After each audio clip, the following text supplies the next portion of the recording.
Everyone, welcome back to our channel science creatures. आज हम आपके लिए दो वर्ड लेकर आए हैं पॉलिटी का बहुत ही इंपॉर्टेंट सेशन जो आपके लिए सीजीएल और कोई सी भी एग्जाम बहुत इंपॉर्टेंट रहने वाला है, टीयर 1 और टीयर 2 दोनों के लिए। तो आइए सेशन को चालू करते हैं।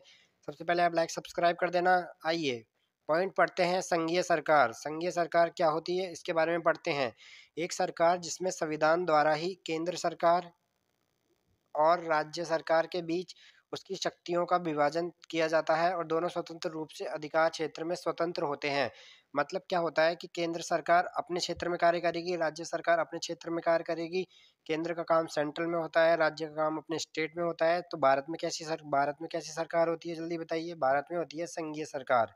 कैसी सरकार होती है भारत में? क्योंकि सेंट्रल की एक अलग गवर्नमेंट होती है, स्टेट की एक अलग गवर्नमेंट होती है। दोनों के पास अपने कार्य करने के नियम होते हैं जिनका उनको पालन करना होता है। राज्य केंद्र में कोई इंटरफेयर नहीं कर सकता, केंद्र राज्य में इंटरफेयर नहीं कर सकता, बल्कि कुछ मुद्दे ऐसे होते हैं जिनमें इंटरफेयर कर सकता है, वो भी कुछ पर्टिकुलर ही होते हैं, वरना हर मुद्दे पे केंद्र स्टेट में इंटरफेयर नहीं कर सकता। तो वैसी सरकार क्या कहलाती है? वैसी सरकार कहलाती है हमारी संघीय सरकार। कैसी कहलाती है? संघीय सरकार। इस बात का ध्यान रखें। एक बार फिर पढ़ते हैं। एक सरकार जिसमें संविधान द्वारा ही केंद्र सरकार और राज्य सरकार के बीच शक्तियों का विभाजित किया जाता है और दोनों स्वतंत्र रूप से अपने अपने अधिकार क्षेत्र में काम करते हैं। कैसी सरकार कहलाती है? संघीय सरकार कहलाती है।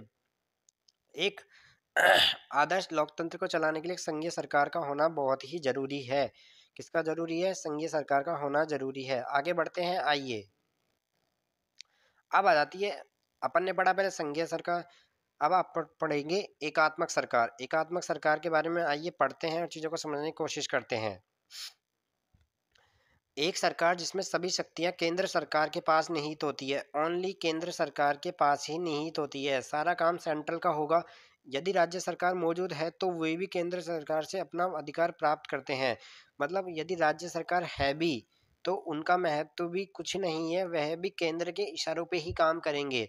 वह भी किसके इशारों पे काम करेंगे? केंद्र के इशारों पे ही काम करेंगे। उनका खुद का कोई महत्व नहीं है कि अपन अपने हिसाब से भी कुछ करें, अपने भी कुछ अधिकार हो, अपने भी कुछ कानून हो। तो वैसी सरकारें क्या कहलाती है? वैसी सरकारें कहलाती है एकात्मक सरकार। मतलब वहां पे शासन ओनली एक सरकार करती है, एक व्यक्ति करता है। जैसे एग्जाम्पल चीन। क्या है? चीन।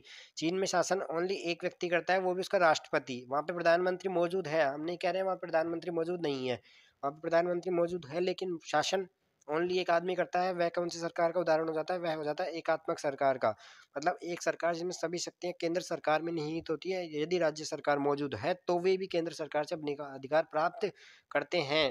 राज्य सरकार के पास कोई अधिकार नहीं होता है, केंद्र जो अधिकार देता है वह उनको मानना पड़ता है, उनका आदेश उनको मानना पड़ता है।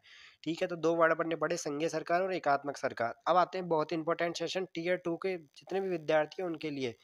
बहुत ही इंपॉर्टेंट, बहुत ही इंपॉर्टेंट पॉइंट्स है। इस बात को आप स्क्रीनशॉट लेकर लिख लेना। यह बहुत हमेशा आपसे पूछा जाएगा, यह आपसे हमेशा पूछा जाएगा।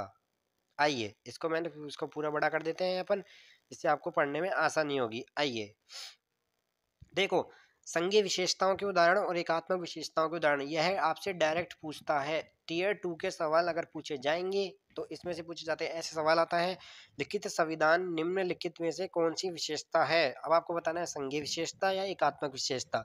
तो संघीय विशेषता द्वैत साधन, द्वैत शासन, मतलब केंद्र में अलग शासन और राज्य में अलग शासन, इसको बोलते हैं द्वैत शासन। लिखित संविधान, आपका जो कॉन्स्टिट्यूशन है वो एक लिखित में हो। शक्तियों का विभाजन, जैसे आप शक्तियों का विभाजन कर देते हैं, जैसे स्टेट के पास अपनी खुद की शक्तियां होगी, केंद्र के पास अपनी अलग शक्तियां होगी, तो आपने क्या कर दिया? उसको डिवाइडेशन कर दिया। संविधान को सर्वोच्चता, मतलब कॉन्स्टिट्यूशन को आपने बिल्कुल सर्वोच्च मान रखा है कि कुछ भी हो जाए हमारा संविधान सर्वोच्च रहेगा, सर्वश्रेष्ठ है, सर्वश्रेष्ठ रहेगा। वह किसका उदाहरण है? संघीय विशेषता का। कठोर संविधान, मतलब संविधान में हर प्रकार की सुविधा के बारे में उल्लेख और हर तरह के कानून के बारे में जानकारी, तो वह बोला था कठोर संविधान, जिसमें नियम भी बहुत कठोर हो। स्वतंत्र न्यायपालिका, जो हमारी जुडिशरी है वो बिल्कुल स्वतंत्र होनी चाहिए, उस पर किसी का दबाव नहीं होना चाहिए। वह किसका? संघीय विशेषता का उदाहरण है। द्विसदनात्मक, मतलब जैसे दो सदन होने चाहिए, जैसे अपने यहाँ भी दो सदन है, लोकसभा राज्यसभा, तो वह अपने अपने संविधान को अपने जो भारत में चलता है वह क्या चलता है, संघीय विशेषता। क्या चलता है, संघीय विशेषता। अब आते हैं एकात्मक विशेषता। एकात्मक विशेषता में क्या होता है, एक आदमी के पास पावर रहेगी तो क्या होगा, केंद्र मजबूत रहेगा। तो क्योंकि वो बैठा, क्योंकि वन मैन वन आर्मी वाली कंडीशन हो जाती है, तो एक उस आदमी का मजबूत होना बहुत जरूरी है। तो केंद्र में मजबूत केंद्र। एकल संविधान। संविधान कैसा होगा, एकल संविधान होगा। संविधान का लचीलापन मतलब ये है कि वहां पे उसमें आप जैसे वो आदमी कभी भी उस संविधान में परिवर्तन कर सकता है। ये बात है। जैसे संघीय विशेषता में तो होता है कठोर संविधान, वहां परिवर्तन संभव ही नहीं है। आप उसमें कुछ ऐड कर सकते हो अपनी तरफ से, लेकिन जो पॉइंट आपने लिख दिए उनको हटा नहीं सकते हो। आपातकालीन प्रावधान। आपातकालीन प्रावधान बहुत इंपॉर्टेंट याद ना, ये है एकात्मक विशेषता। एकल नागरिकता, ये भी एकात्मक विशेषता। एकीकृत न्यायपालिका, ये भी एकात्मक विशेषता। और अखिल भारतीय सेवाएं, ये भी एकात्मक विशेषता। तो भारत संघीय विशेषता और एकात्मक विशेषताओं का मिश्रण है, भारत का संविधान। तो ये बहुत इंपॉर्टेंट है, इन सारे पॉइंटों को आप याद रखें। ऐसे सेशन को प्यार देते रहिए। कल मिलते हैं आपके साथ एक नई जानकारी के साथ।